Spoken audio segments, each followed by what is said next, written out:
Some places don't want you to know they're occupied. That's the only way I can explain what happened on a strip of shoreline that shouldn't have had a single living thing on it, and somehow had two. Over the next few minutes, I'm going to tell you 3 true stories that happened to me and people I trust, all connected by the same thing. Open water, isolated places, and the unsettling realization that alone out here is sometimes a lie you tell yourself right up until it isn't true anymore. Stay to the end of the second story. The sound I heard through that hull is still the worst sound I've ever recorded in my memory. If stories like this get under your skin, subscribe now, because we post a new one every week, and you don't want to scroll past the next one at 1 a.m. by accident. Story 1. The Cove with No Birds.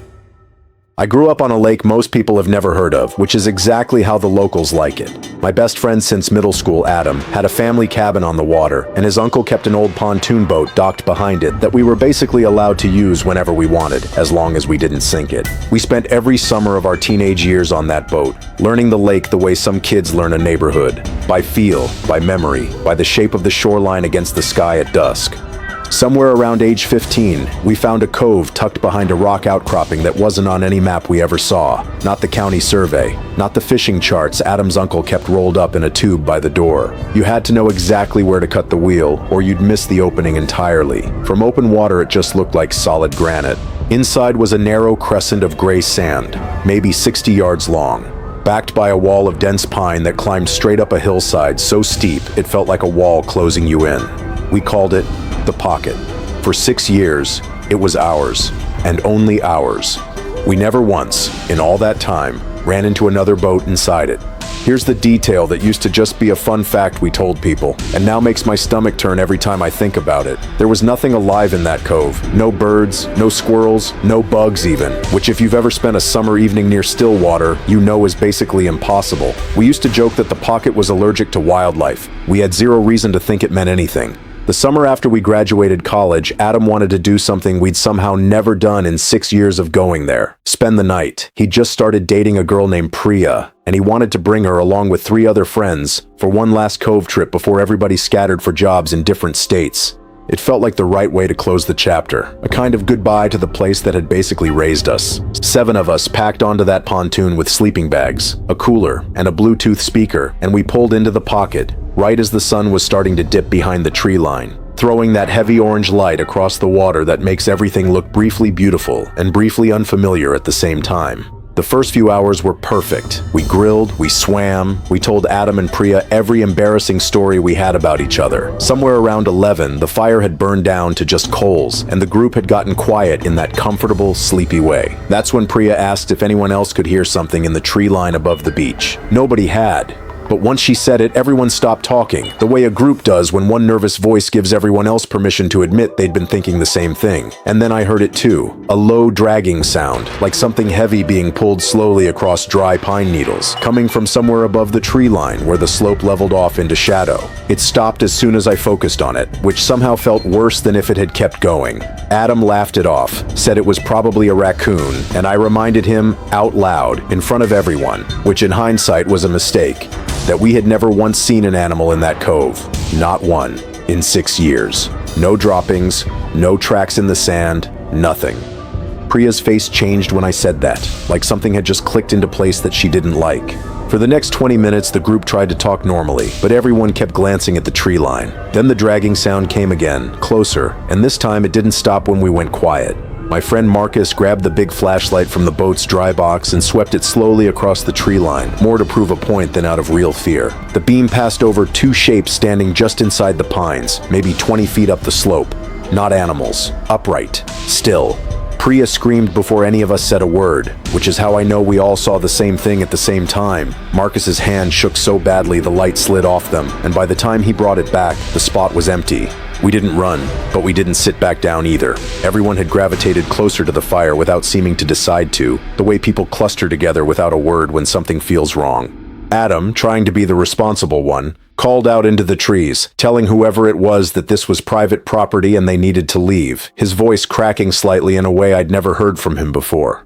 The response wasn't a voice. It was laughter. Thin, layered, like it was coming from more than 2 throats, drifting down from somewhere higher up the hillside than the shapes had been, almost musical in a way that made it worse rather than better. Marcus swept the light back and forth across the tree line in wide, panicked arcs, catching nothing but bark and shadow, and every time the beam paused even for a second, I felt like something was using that pause to move.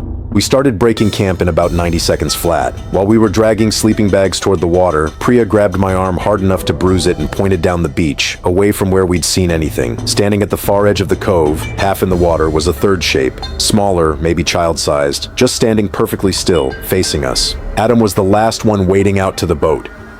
As he climbed up over the side, a voice, a woman's voice, calm and almost friendly, called his name from somewhere in the dark behind us. Not shouted. Said, like she was greeting him at a party. He froze with one leg still in the water. I don't think I've ever grabbed a person as hard as I grabbed him in that second, hauling him over the rail while Marcus gunned the throttle before the anchor was even fully up. We circled the point once from open water, scanning the shoreline with every light we had, all 7 of us silent except for Priya, who wouldn't stop repeating that we needed to leave, over and over, quiet and steady, like a countdown. No boat, no canoe, no dock, no trail, nothing tied up anywhere along that cliff face, and the nearest public launch was a 40-minute drive, let alone swim, from anywhere near that cove. There simply wasn't a way for anyone to have gotten there and stayed there without a single one of us noticing in 6 years of using that beach. Adam and I went back 2 days later in full daylight, mostly because we needed to know we hadn't imagined it, and because Adam swore he wouldn't be able to sleep again until he'd stood in that cove with the sun actually up. We didn't tell anyone else we were going. About 10 feet into the tree line, propped carefully against a trunk facing the water, was a figure built entirely out of lashed-together branches, roughly human height, bound together with what looked like strips of bark, with smaller stick figures arranged in a half circle around its feet, like it was watching over something or waiting for something to come back. Adam wouldn't get closer than 10 feet to it. I don't blame him. Neither did I. We got in the boat and left, and neither of us has said a single word about going back since, even years later, even when other friends bring it up half-jokingly at reunions. I still don't know what stood in that tree line, or what that little shape at the waterline was, or why a place with no animals in it had a voice that knew my best friend's name. Some places just aren't empty, even when every part of you wants them to be, and I think about that stretch of gray sand more than I'd like to admit whenever I'm out on open water at night. Story 2. The Man in Slip 14. I've kept a boat at the same small marina for almost 11 years, and until the summer I'm about to describe, I would have told you a marina is one of the least frightening places on Earth. It's just docks, gulls, diesel fumes, and retirees arguing about knot tying. Most nights, the worst thing that happens is somebody's generator running too loud, or a raccoon getting into an unlocked cooler. I lived aboard my boat for most of that particular summer, in a quiet slip at the far end of the row, mostly because the marina's transient dock, the section reserved for boats passing through for a night or two, sat almost directly across from mine, and I liked watching new arrivals come in. You get a feel for people fast in a place like that. Most boaters are friendly by default, the kind of friendly that comes from spending your life depending on strangers to help you dock in bad wind. One humid evening in late July, a mid-sized trawler pulled into the transient slip beside an empty berth 2 spots down from me. The man piloting it was maybe in his 50s, wiry, sunburned in a way that looked less like a vacation and more like a lifestyle. When he came in a little too hot and clipped the dock, I hopped off my boat to help fend him off and catch a line, which is just what you do at a marina. He didn't say thank you. He didn't say anything. He looked at my outstretched hand holding his bowline like I'd offered him something contaminated, took it without a word, and turned his back on me before the boat was even fully secured. I let it go. Not everyone wants company after a long day on the water, and I've met plenty of quiet types who just want to be left alone with their boat and their beer. But about 20 minutes later, walking past his boat on my way to the marina office to grab ice, I caught a smell that stopped me mid-step. It wasn't fish, and it wasn't the usual bilge and diesel funk you get used to around boats. It was something sweet and rotten underneath, thick enough that it seemed to hang in the humid air rather than drift, the kind of smell your body reacts to before your brain even identifies it. I actually backed up a few steps without deciding to, and I remember glancing at the boat's name stenciled on the stern. Nothing dramatic, just a plain white hull with peeling letters, and thinking that whatever was making that smell had probably been building for a while. That night, around 9, I heard something from his boat, a hard rhythmic thumping, like someone kicking the inside of a hull, followed by a sound I can only describe as a muffled, wet moan. It lasted maybe 15 seconds and then stopped completely. I told myself it was cargo shifting. Boats make strange noises. I've heard fenders squeal all night and convinced myself it was a person crying. An hour later, the man came up on deck, and for the first time, I got a real look at him under the dock lighting. He had a jagged scar running from his jaw down into his collar, old enough that it had gone silvery white, and he was carrying a canvas duffel bag that looked heavy enough to require both hands, the muscles in his forearms standing out with the effort of it. He didn't go toward the marina bathrooms, which is where I assumed anyone walking that way at that hour would be headed. He walked down the dock in the opposite direction, toward the boat ramp and the parking lot, moving with the kind of purposeful, unhurried pace of someone who'd done whatever he was about to do plenty of times before, and came back 20 minutes later without the bag, his hands empty and loose at his sides. When he passed my boat again, I made the mistake of speaking up. I asked, as casually as I could manage, if everything was okay over there, mentioning I'd heard some noise. He stopped walking. He didn't turn his head all the way toward me, just enough that I could see one eye and half his mouth. He said very quietly, "You didn't hear anything." Then he kept walking, went below, and slammed a hatch hard enough that I felt it through my own deck. I didn't sleep much after that. I lay in my bunk with every light off, listening to my own boat creak against its lines, trying to convince myself I'd made peace with letting it go for the night. Around 2 in the morning, the thumping started again, longer this time, closer to a full minute, with something underneath it that sounded less like an object and more like a person trying to scream through fabric, muffled, desperate, rising and falling in a rhythm that didn't sound random at all. I sat up in my bunk with my phone in my hand for probably 10 straight minutes, thumb hovering over the call button, watching the screen dim and light back up every time I touched it without pressing anything, and I still can't fully explain why I didn't dial. Some combination of doubt and fear of being wrong, and a small cowardly voice telling me it wasn't my business, that I'd sound insane describing a smell and a noise to a dispatcher at 2 in the morning. At dawn, I watched him from my window as he came up on deck one more time, stared directly at my boat for a long moment, long enough that I stepped back from the glass, and then began untying his lines without help from anyone. He backed the trawler out of the slip so smoothly it looked rehearsed and idled out past the breakwater without running lights, even though it was barely light enough to see. After he was gone, curiosity got the better of me. I walked down to the now empty slip, and near the pilings, half submerged in the water where the current pools against the dock, was a single work boot, waterlogged, with the laces still tightly double knotted, the way you'd tie them if you meant to take them off carefully rather than kick them off in a hurry. I fished it out with a boat hook. It was far too big to belong to the wiry man I'd spoken to. I'm not a small guy, and my hand didn't come close to filling it. I still have it in a bag in my garage because I didn't know what else to do with it, and because some part of me thinks it might matter someday. I told myself for weeks that I'd call the marina office or the harbor patrol and describe what I'd heard and what I'd found. And every time I picked up my phone, I put it back down because I didn't have anything that sounded like evidence, just a smell and some noise and a boot. I never saw that trawler again, and I never worked up the nerve to call anyone about it. And I think about that decision more than almost anything else I've ever done. Story 3: The boat that called for help. My cousin Ray and I fish together almost every Sunday we can manage, weather permitting, usually leaving the dock before sunrise so we can beat the wind that always picks up by mid-morning on our stretch of coast. It's a routine we've kept for almost a decade. Thermos of coffee, same 2 rods each, same running joke about who forgot the sunscreen. Neither of us would call ourselves superstitious. Ray's an engineer, the kind of person who needs a spreadsheet before he'll believe in anything. I fix HVAC systems for a living, which mostly cures you of believing in things you can't diagnose with a multimeter. Neither of us believed in anything we couldn't explain until one Sunday about 4 months ago, out past the point where the water goes from green to that flat, heavy blue that means you're in deep water now.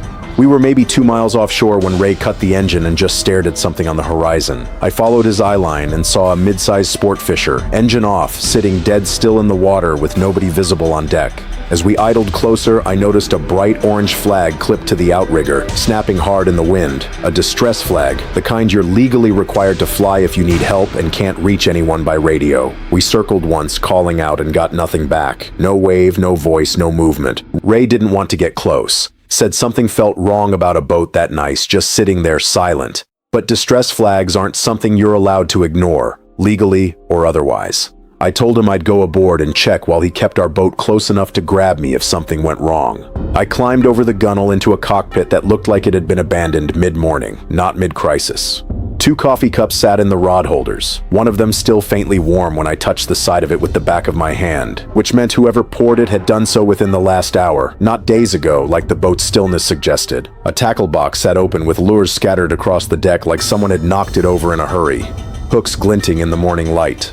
A man's watch, the band still buckled, sat on the console like it had been taken off and set down deliberately. Not dropped, not lost, placed, the way you'd set something aside on purpose before doing something you didn't expect to come back from easily. I called out several times, identifying myself, saying I was there because I'd seen the flag. Nothing answered except the slap of water against the hull. I moved toward the cabin door, which was cracked open about a foot, and pushed it the rest of the way. Inside was worse than the deck. Drawers hung open, contents spilled across the floor, charts, a first aid kit, a handful of loose fishing line. A life jacket had been torn, not cut, torn, like something had ripped through the fabric with its bare hands. Foam padding pulled out in clumps and scattered near the galley sink.